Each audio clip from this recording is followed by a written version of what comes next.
Hierdie is Landbouweekblad se weerwenoot video vir Kokstad UG Elliot.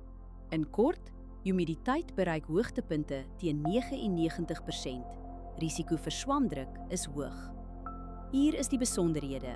Sedert Januarie het ons 395 mm reën gehad, 30% minder as die 5-jaar gemiddelde. Groeigraad dae staan tot dusver op 951. Dit is 39 grade dae laer as die 5-jaar gemiddelde. Die laagste temperatuur wat voorspel word is 6 grade. Die hoogste is 22,6 grade. Die grootste dag tot nagwisseling is sowat 17 grade, wat redelik groot is. Skerp wisselings van die aard stresgewasse en kan fisiologiese probleme soos bars of sonbrand vererger. Sowat 1,9 mm reën word die week verwag. Dit kan besproeiing aanvul, maar nie vervang nie.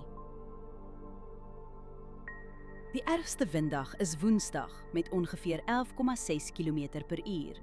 Vermy spuit op daardie dag. Die res van die week bly onder 15 km/h. Let op windrigting, windvlae, temperatuur, humiditeit en delta T voor jy spuit. Verdampen is die hele week onder 3 mm.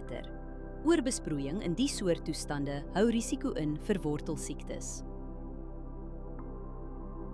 Humiditeit is meestal hoog en blaarnatheid gaan Vrydag hoog wees. Dus is die risiko vir swamdruk hoog. Onder die toestande kan swaminfeksies vinnig versprei op vatbare blokke. As jy een ding doen, oorweeg dit om die stil, droë weer te gebruik vir 'n voorkomende swamdoder toediening. Hierdie weerinligting is gebaseer op werklike data vanaf meetstasies. Die data word deur TerraClim skoongemaak en geverifieer. KI-interpretasies word deur grondwaarheidsdata onderlê, aangedryf deur Villa Crop Protection. Hierdie verslag is met die hulp van kunsmatige intelligensie gegenereer en is nie professionele advies nie. Gaan na weather.villacrop.co.za en kies die weerverslag vir jou streek.